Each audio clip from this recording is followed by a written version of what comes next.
चलिए बातचीत की शुरुआत करते हैं। सबसे पहले मैं आपसे जानना चाहूँगी कि पराली की ये समस्या कितनी विकराल है और आप कई वर्षों से इस पर काम कर रहे हैं, अभी आप क्या स्थिति देख रहे हैं? अंजू जी, इसमें कोई शक नहीं कि पराली एक बहुत बड़ी समस्या है, जटिल समस्या है, विकराल समस्या है। इसके कई रीज़न हैं। जैसा कि आप जानते हैं, पंजाब हरियाणा की यदि मैं बात करूं तो करीब 43 लाख हेक्टेयर भूमि पे धान की खेती होती है। और इसके अंदर जब आप देखेंगे कि जब ये हार्वेस्ट होती है तो करीब 30 मिलियन टन यानी कि 3 करोड़ जो टन जो है पराली वो खेत में पैदा होती है। आप जैसे जानते हैं ज़्यादातर जो हार्वेस्टिंग है वो कंबाइन हार्वेस्टर से होती है, तो ये जो पराल है ये एक बड़ी समस्या के रूप में उभर के आता है फिर। और करीब 35 दिन का पूरा सीज़न चलता है हार्वेस्टिंग का। कुछ अर्ली वैरायटीज़ है, कुछ लेट वैरायटीज़ है। यूँ करके 35 दिन के अंदर आप ये देखो 3 करोड़ टन पराली पैदा होती है। तो इसमें तो कोई शक नहीं, इसको बहुत बड़ी समस्या है। लेकिन इसका समाधान की बात करेंगे हम आगे चल के। लेकिन एक दो चीज़ें और मैं बताना चाहूँगा कि समय का अभाव सबसे बड़ा रीज़न इसके अंदर उभर के आता है। नंबर एक, उसकी क्वांटिटी ज़्यादा है, समय का अभाव है, तो किसान सबसे आसान तरीका यही लगाता है कि इसको आग लगा दी जाए।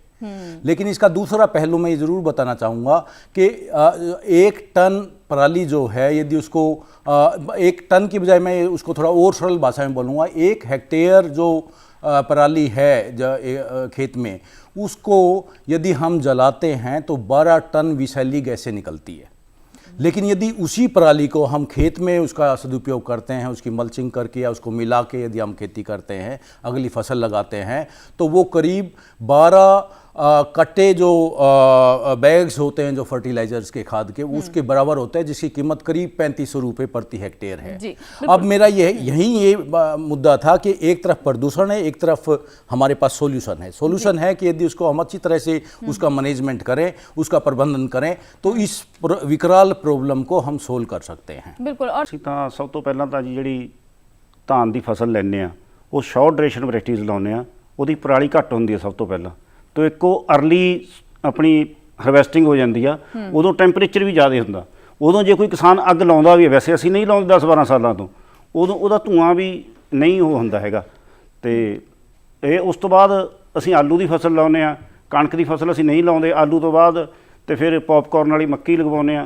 इदां दी असीं खेती विभिन्नता दे विच काम कर रहे हैं। उहदे नाल फिर काफ़ी पराली तां असीं अपने पलाउ करते हैं, विच उहदे खेत दे विच पलाउ करते हैं, तो उस तो बाद आलू बीजते हैं, कोई दिक्कत नहीं। कणक वाले किसानों भी कोई दिक्कत नहीं। पंजाब दे विच वैसे काफ़ी ज़्यादा सुधार होया। जिद्दां साडा अपना पिंड दिवाला, उत्थे तकरीबन इस बार भी 90% किसानों ने अग नहीं लाई। अंजू जी, सुखजीत जी ने जो बात बताई बिल्कुल सही कहा है इन्होंने कि इनका गांव एक ऐसा गांव है जहां पे हमने स्टार्टिंग किया था, और आज करीब देखो कुछ एक केसेस को छोड़ के अदरवाइज वो गांव हम ये मानते हैं कि उसमें आग नहीं लगती। उसका मुख्य कारण ये है कि एक तो इन किसानों ने मिल के ये डिसाइड किया कि हम छोटी अवधि की जो किस्में हैं उनका ये यूज़ करते हैं। दूसरा, ये मशीनीकरण पे बहुत जोर देते हैं। जैसे इन्होंने बताया था कि आलू को लगाना होता है तो जो पराली बचती है उसको सोइल में मिला देते हैं। और ख़ास बात ये है, सिर्फ सुखजीत जी की बात नहीं है, ऐसे बहुत सारे गांव हैं जहां आग नहीं लगती। और ख़ास करके जो आलू की बात करूं, 70 से 80% जो आलू के पोटैटो ग्रोवर्स हैं वो आज के दिन आग नहीं लगाते, क्योंकि उन्होंने पराली को इनकॉर्पोरेट करके ये देखा कि सिर्फ आलू की क्वांटिटी ही ज़्यादा नहीं होती, पर उसकी क्वालिटी भी अच्छी होती है, मार्केट में रेट उसका अच्छा होता है, उसका कलर बहुत बढ़िया होता है। तो जब ये फार्मर अपने आप किसान देखता है तो उस चीज़ को अडॉप्ट कर लेता है। मैं पूरी तरह से सहमत हूँ कि यदि मशीनीकरण करके और साइंटिफिक विधि से यदि खेती की जाए तो ना ही तो पराली को आग लगाने की जरूरत है, बल्कि मैं ये कहूँगा कि पराली जो आप कह रहे हैं कि ये एक बहुत बड़ी प्रॉब्लम है, ये तो एक किस्म से संसाधन में चेंज कर सकते हैं हम। वेस्ट टू वेल्थ की जो बात करते हैं, तो पराली के अंदर वो ताकत है कि जो सोइल की जो उपजाऊ शक्ति है उसको बढ़ाने में मदद करती है। अंजू जी, मैं इसको थोड़ा सरल करना चाहूँगा क्योंकि बहुत सारे किसान इस प्रोग्राम को देख रहे हैं। जो पराली प्रबंधन की बात करते हैं तो वो 2 तरह से होती है। एक को बोलते हैं हम इन सीटू मैनेजमेंट, एक को बोलते हैं हम एक्स सीटू मैनेजमेंट। जो इन सीटू मैनेजमेंट है, जो आप बोल रहे हैं कि पराली से हरियाली, उस बात के पहले मैं उसके बारे में जिक्र करूंगा कि ऐसी बहुत सारी मशीनें हैं जिसके अंदर खड़े जो आपके स्टबल्स हैं, खर्चे हैं, या जो पराली है उसके अंदर मशीनें सीधा बुआई कर देती हैं। उसको हम बोलते हैं इन सीटू मैनेजमेंट। या कुछ ऐसी मशीनें हैं जिनको उसको सोइल में मिला देते हैं, उसके बाद खेत तैयार कर लिया जाता है और फिर बुआई कर दी जाती है। दूसरी बात जो मैं करना चाहूँगा वो है एक्स-सीटू की बात। उसके अंदर हम क्या करते हैं, पराली को गांठे बना के और दूसरी जगह पे जहाँ पे इंडस्ट्री या कोई इंडस्ट्रियल यूनिट लगी वहाँ तक लेके जाते हैं।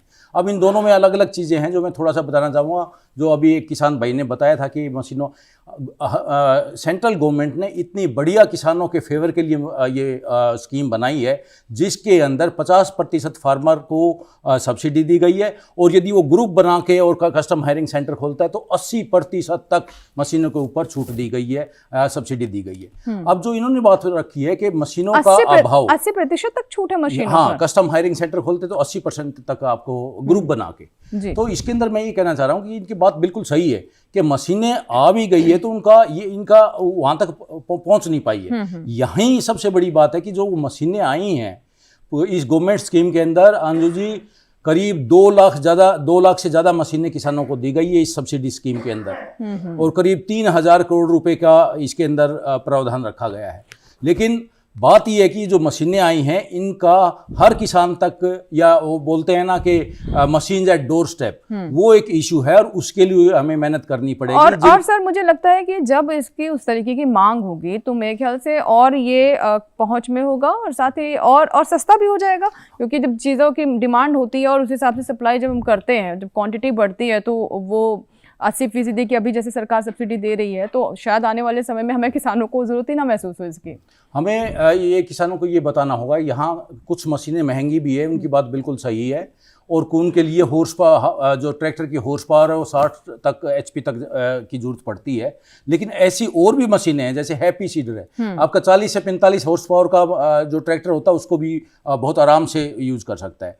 इसी तरह एक स्मार्ट सीडर आया है, वो मतलब पराली के खेत में होते हुए भी सोइंग कर देता, बहुत बढ़िया। लेकिन हमारा जो इसके अंदर निवेदन रहेगा किसानों से कि इसके बारे में थोड़ा सा अपने आप को तैयार करें कि इसका सॉल्यूशन है, क्योंकि आप समझते हैं इस बात को, यदि संकल्प सबको लेना पड़ेगा और यदि संकल्प ले लेता है तो सॉल्यूशन आज के टाइम हमारे पास है। 4-5 साल पुरानी बात करूं तो उस वक्त हमारे पास मशीनें नहीं थी, हम मानते थे कि किसान करे तो करे क्या, लेकिन अब मशीनें आ गई है। हमारा सबसे ज़्यादा ध्यान है वो इस बात पे होना चाहिए कि जो मशीनें आई है वो पूरी कैपेसिटी से चले, तो मुझे लगता है काफ़ी जो समस्या है पराली की वो समाधान के अंदर तब्दील हो सकती है। अंजू जी, इसके बारे में ये जो आप बात कर रहे हैं पूसा डिकम्पोजर की, आज एक काफ़ी बड़ा प्रोग्राम हमने IRI में किया था और माननीय एग्रीकल्चर मिनिस्टर आए थे। उन्होंने सभी किसानों से आह्वान किया कि पूसा जो डिकम्पोजर की टेक्नोलॉजी वो बहुत सरल और बहुत सस्ती और उसके बड़े अच्छे रिजल्ट्स आ रहे हैं। वहाँ पे हमने उन फार्मर से भी विचार विमर्श किया कि आपका कैसा एक्सपीरियंस रहा है, उन्होंने अपने अनुभव बताए और किस तरह से उन्होंने अच्छा किया। और करीब 4 लाख हेक्टेयर एरिया के अंदर पिछली साल इसका उपयोग किया गया था, खास करके हरियाणा और उत्तर प्रदेश के अंदर। और इस बार हमने जो टारगेट रखा था वो 7 लाख हेक्टेयर का रखा था। थोड़ा सा मौसम में जो तब्दीली आई और बारिशें आई सितंबर के महीने में, उसके कारण थोड़ा सा आपको पता है कि धान की कटाई थोड़ा सा डिले हुई है, तो उसके अंदर वो टारगेट पूरा करने में थोड़ा बहुत हमें दिक्कत आ सकती है। लेकिन ये क्योंकि एक ऐसी टेक्नोलॉजी है जिसके अंदर बहुत सरल तरीके से हम किसान को, क्योंकि इसके अंदर या तो हम कैप्सूल देते हैं या लिक्विड है, और अभी लेटेस्ट हमने उसका पाउडर भी बना लिया है ताकि उसको किसान के लिए और आसान हो जाए।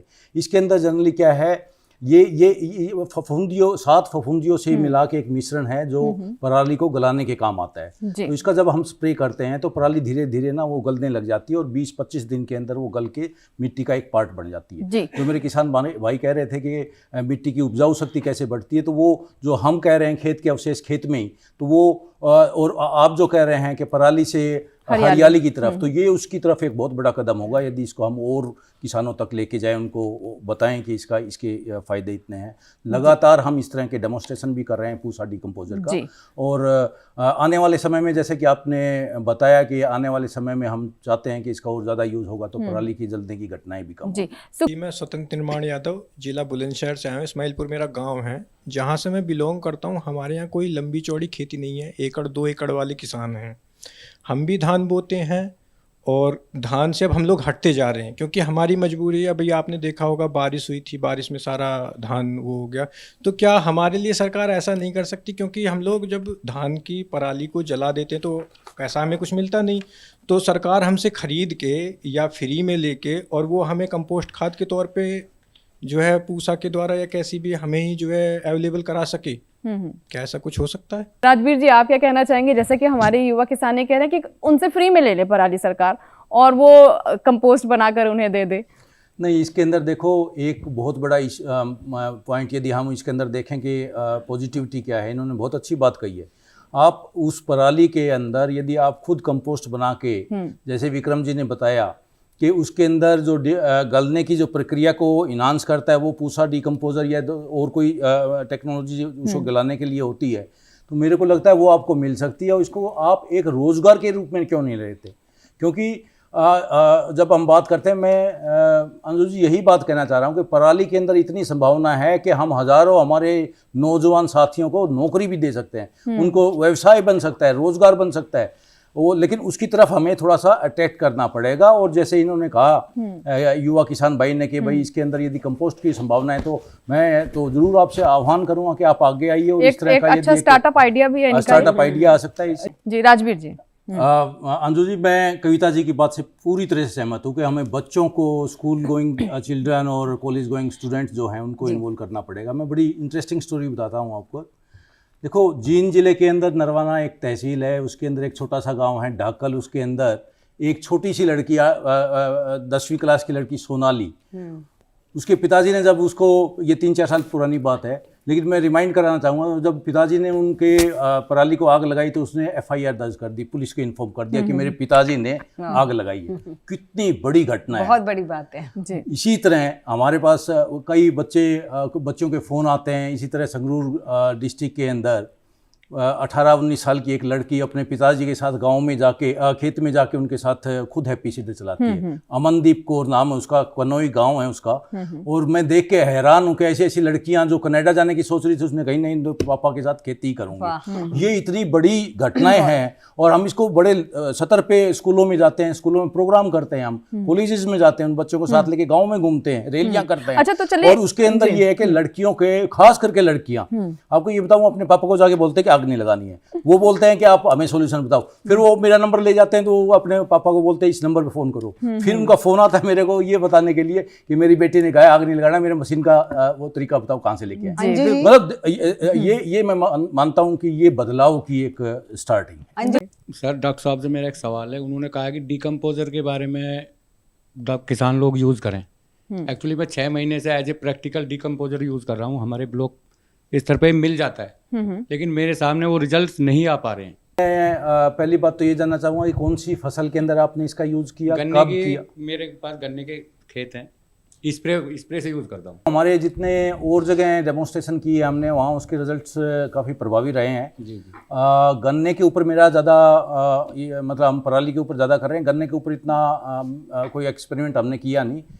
लेकिन आगे इस तरह की समस्या है तो हम जरूर मैं आपको शेयर करूंगा मेरा मोबाइल नंबर, और will be in touch with. मैं आपको बताऊंगा ऐसा क्यों हुआ, या इसके अंदर कौन सी कमी रहेगी, या टेक्नोलॉजी आपने अच्छी तरह से की या नहीं, वो अपन डिस्कस करें। जी बिल्कुल राजवीर जी, मतलब किसान इस्तेमाल करना चाहते हैं, ऐसी बात नहीं है, क्या सही तरीका नहीं पता, या फिर किस फसल के लिए कौन सा डिकम्पोजर इस्तेमाल करना चाहिए, या उसकी विधि क्या, मैं चाहूँगी थोड़ा इसके बारे में विस्तार से बताएं। जो हम डिकम्पोजर की बात कर रहे हैं कि पराली को जो खाद में तब्दील कर देता है, गला देता है, मिट्टी में मिलाने में। अंजू जी, समय का अभाव के अंदर मैं पूरी प्रक्रिया तो नहीं डिस्कस करूंगा, लेकिन ऐसी बहुत सारी हमने क्लिपिंग बनाई है पूरी टेक्नोलॉजी की। आप गूगल पे जाके या यूट्यूब पे जाके आप उसको करेंगे बायोडिग्रेडेबल प्रोसेस, तो पूरी वीडियो, स्मॉल वीडियोस हमने तैयार की है। वो पूरा प्रोसीजर आपको बताइए कैसे यूज़ करना है, कहाँ से आपने बायोडिकम्पोजर लेना है, उसका घोल कैसे तैयार करना है, फिर स्प्रे कैसे करना है, उसका वॉल्यूम कैसे बढ़ाना है, कितने पानी में डालना है। अभी क्योंकि समय कम है तो मैं समझता हूँ कि वो उस रूप में ज़्यादा बढ़िया रहेगा कि आप उसकी वीडियो देखें। यदि आपको नहीं मिलती है तो आप हमें बताइए, मैं भेज दूँ। टीम को जब स्टार्ट किया गया था, उसका मुख्य मकसद ये था कि छोटे किसान को कैसे इसमें भागीदारी बनाया जाए, और इसीलिए जो कस्टम हायरिंग सेंटर का जो कंसेप्ट था वो इसलिए रखा गया था कि एक ग्रुप ऑफ फार्मर्स मिल के मशीनें लें और वो फिर किसानों के लिए ही काम करें। और ऐसे बहुत सारे कस्टम हायरिंग सेंटर है जहाँ पे मशीनें छोटे किसानों के पास जा रही है। वो किराए पे लेते हैं, क्योंकि हर किसान इतना, उनकी बात बिल्कुल सही है कि इतना मजबूत नहीं है, उसके पास फाइनेंशियल क्रंच है, मशीन नहीं खरीद सकता, ट्रैक्टर भी नहीं है। तो वो जो स्कीम का एक पार्ट रखा गया था वो इसलिए रखा गया था कस्टम हायरिंग सेंटर को, कि किसान जिसको जरूरत है वो कस्टम हायरिंग सेंटर में जाएगा और वो ये बताएगा कि मेरे को फलां मशीन से अपनी जोत करनी है, तो वो जो कस्टम हायरिंग सेंटर CHC का जो ओनर है वो उस मशीन को उनको किराए पे दे देगा। और ऐसे बहुत सक्सेसफुल केस स्टडीज आई हैं, हम खुद जाके देखा है किसानों के, जिन किसानों के पास मशीनें नहीं है वो कस्टम हायरिंग सेंटर से मशीनें ले रहे हैं। हो सकता है कुछ इनके एरिया में स्पेसिफिक कोई प्रॉब्लम हो, मैं उसके बारे में तो नहीं जानता, पर जनरली, और इसके अंदर हमें और जागरूकता फैलानी पड़ेगी और जो किसानों को जागरूक करना पड़ेगा। और दूसरी बात जो ये कह रहे थे कि छोटा किसान और छोटा होता जा रहा है, उसके ऊपर फाइनेंशियल क्रंच आए हुए हैं, यह बिल्कुल सही बात है ये। और इसीलिए अभी सेंट्रल गवर्नमेंट ने स्कीम दी 10,000 FPO बनाने के लिए। FPO का मतलब है कि हम ग्रुप बनाएं, छोटे किसान, अब उसी जोत तो बढ़ना बहुत मुश्किल है, लेकिन यदि हम 2, 3, 10, 100, 200, 500 यदि फार्मर्स इकट्ठा होके और यदि एक काम को लें तो उसके अंदर बरकत होगी, उसके अंदर इनकम होगी, उसके अंदर रोजगार मिलेंगे। और ये स्कीम मुझे लगता है कि ज़्यादा प्रभावी जो है छोटे और स्मॉल फार्मर्स के लिए। जैसे अब हमारे प्रोग्राम का है भी पराली से खुशहाली, मैं इसके बारे में साइंटिफिक बात बताना चाहता हूँ।